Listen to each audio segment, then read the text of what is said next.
This was never about justice. It was about control of money. Nearly 4,000 years ago, long before banks, before stock exchanges, before anyone spoke of an economy as a system, one king grasped a truth most societies still resist. Civilizations don't fall because people suddenly become evil. They fall when financial rules break. When rules break, losses spread, trust evaporates, and violence fills the gap. Welcome to Wealth Casebook, where power, money, and history intersect, and simple stories rarely survive scrutiny. Mention Hammurabi, and people imagine revenge. An eye for an eye, a harsh ancient world where law meant punishment and mercy had no place. It's a tidy picture.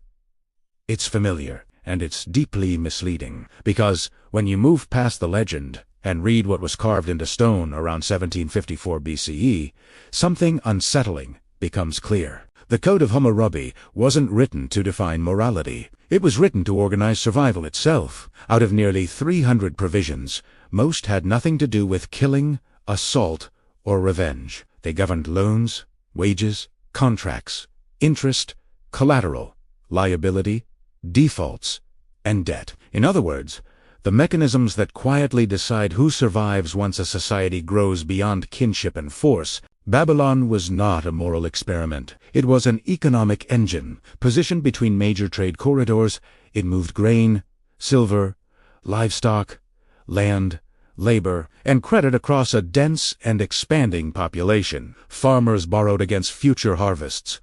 Merchants financed distant journeys. Builders were paid to erect homes, storage, and infrastructure. None of this functioned on goodwill. It functioned on trust, and trust, without enforcement, collapses the moment stakes rise. Without shared rules, a failed harvest becomes a personal catastrophe. An unpaid loan becomes a vendetta. A collapsed house becomes justification for retaliation. Hammurabi did not inherit a peaceful society and decide to civilize it. He inherited a fragile economic system and chose to stabilize it. This is the distinction most people miss. The code was not designed to make people virtuous. It was designed to make outcomes predictable.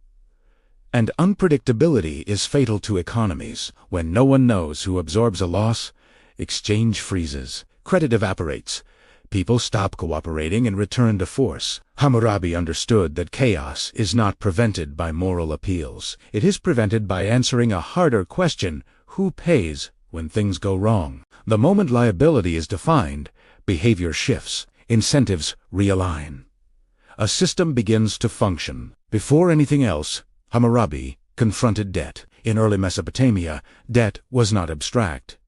It was immediate and physical. When a farmer borrowed grain and the harvest failed, he did not default symbolically. His land could be seized. His family could be bound into servitude. Children could be taken to satisfy obligations. A single bad season could erase an entire household. Unchecked, these debt spirals did more than destroy individuals. They hollowed out food production, weakened the tax base, and increased unrest. A society that permanently enslaves its producers does not endure. The code responded with limits, not from compassion, but from necessity. Interest rates were capped. Debt servitude was restricted in duration. In certain conditions, obligations could be suspended after floods or disasters. These were not acts of generosity. They were acts of risk containment. Farmers who are dead or enslaved do not grow grain, and rulers without grain do not rule for long. Hammurabi was not protecting the poor. He was protecting the economic base that sustained the state.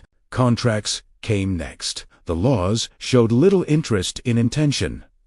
They focused on outcomes. If a builder constructed a house and it collapsed, responsibility followed the collapse. If a merchant lost entrusted goods, liability followed the loss. If an agent failed to deliver, blame did not dissolve into excuses. This was not cruelty.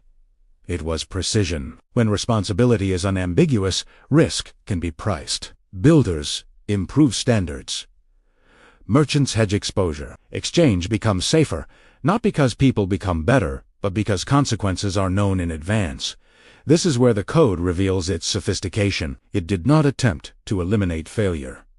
It allocated it. Someone always absorbed the loss. Once that assignment was clear, behavior adjusted accordingly. This idea that losses must reside somewhere is one of the oldest financial principles in human history. Long before insurance pools, corporate shields, or modern contract law, Hammurabi grasped moral hazard without naming it. When people are insulated from consequences, risk-taking escalates. When reckless behavior spreads across a population, collapse follows. The code treated wages and prices with the same logic.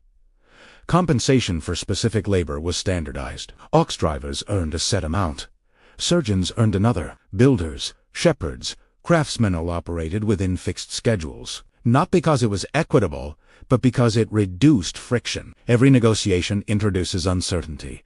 Every dispute risks escalation. Hammurabi removed ambiguity before work began. You knew your compensation. You knew the penalty if things failed. Markets do not require kindness. They require consistency. Hammurabi was not trying to maximize happiness. He was trying to keep exchange moving. Consistency reduces transaction costs. It limits bargaining. It prevents disagreements from turning violent. In a world without courts, appeals, or regulators, these rules functioned as infrastructure. They created trust where none could otherwise scale. But embedded within the system was a feature that shatters romantic notions of ancient justice.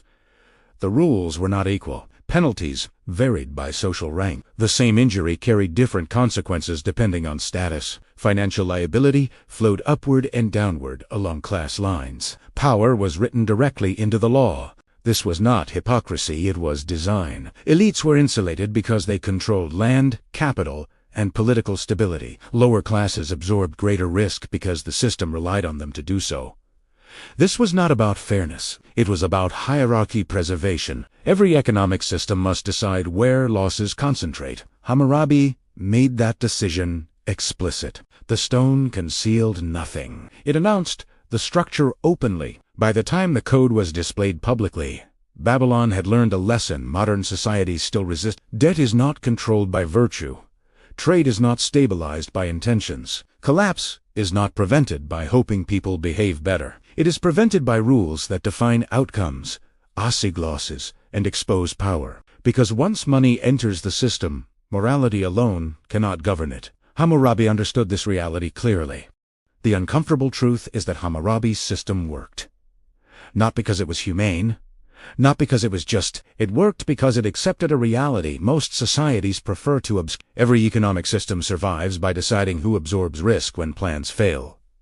The code did not pretend losses could be erased. It did not promise shared prosperity. Instead, it did something more effective and more dangerous. It made loss predictable. Once losses are predictable, power can prepare for them.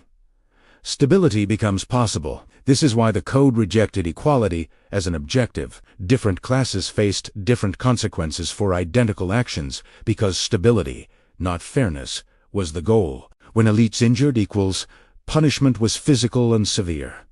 An eye for an eye applied among peers. When elites injured commoners, compensation was monetary. When slaves were harmed, payment went to owners, because the loss was treated as damaged capital. The same logic governed professional liability. A surgeon who killed a noble lost his hands. If the patient was a slave, the surgeon replaced the asset. A builder was executed if a collapsed house killed its owner, but paid compensation if the victim was enslaved. These distinctions were not moral judgments.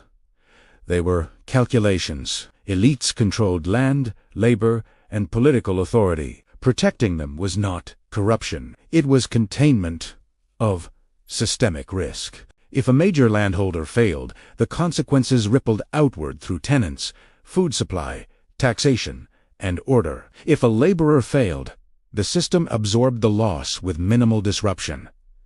This was not ethical reasoning. It was the same arithmetic still governs modern finance, though expressed through different language. Ancient history begins to feel uncomfortably familiar here. What Hammurabi carved into stone is now encoded in policy. Bankruptcy laws exist, not to reward failure, but to manage it. They prevent collapse from spreading uncontrollably. Debt relief is not generosity.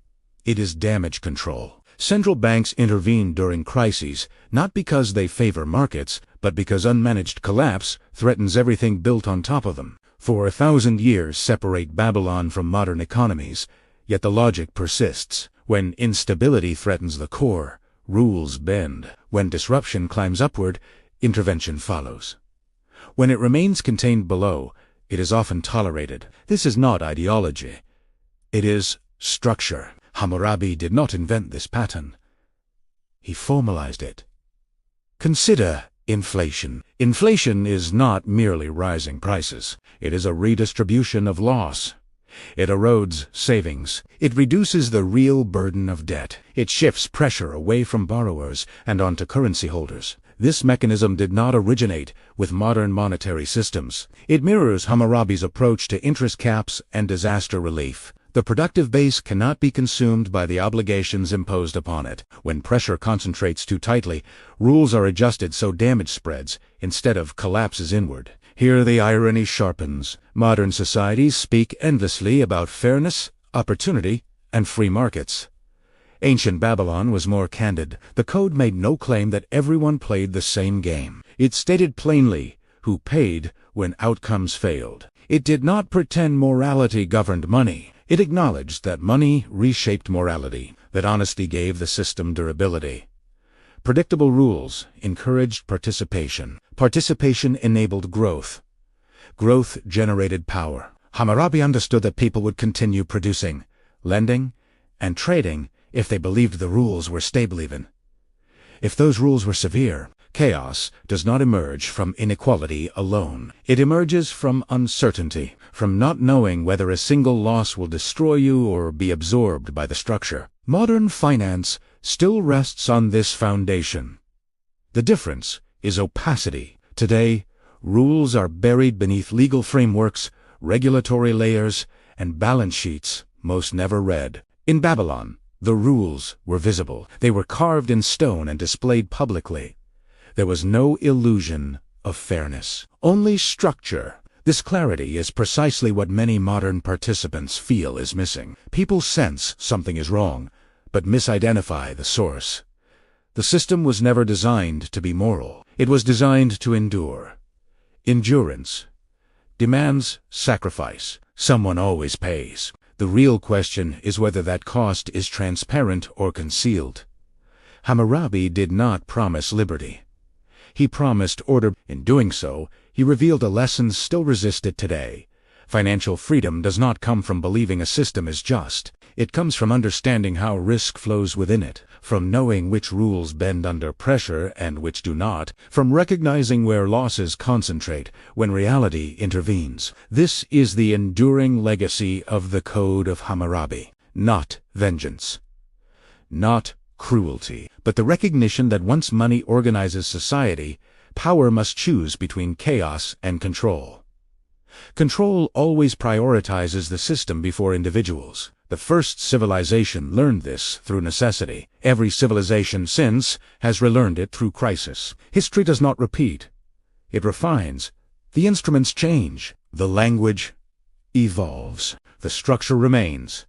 Debt still binds behavior. Rules still determine outcomes. Power still manages collapse before it manages justice. Those who grasp this are not surprised when systems bend to preserve themselves. They expect Italiano, because the oldest financial rule humanity ever learned was never about right or wrong. It was about survival. And for millennia later, the same rule still governs our world. If this reframed how you see money, power, and history, subscribe. These stories aren't relics. They are blueprints. Understanding how ancient systems survived explains why modern ones bend, intervene, and endure. This channel exists to decode those structures, not to moralize them. History doesn't judge. It reveals. And once you see the pattern, you stop being surprised by crises, bailouts, and collapse. Stay here. We'll keep tracing the rules that quietly decide who pays, who survives, and why. Because awareness is the first defense against failure.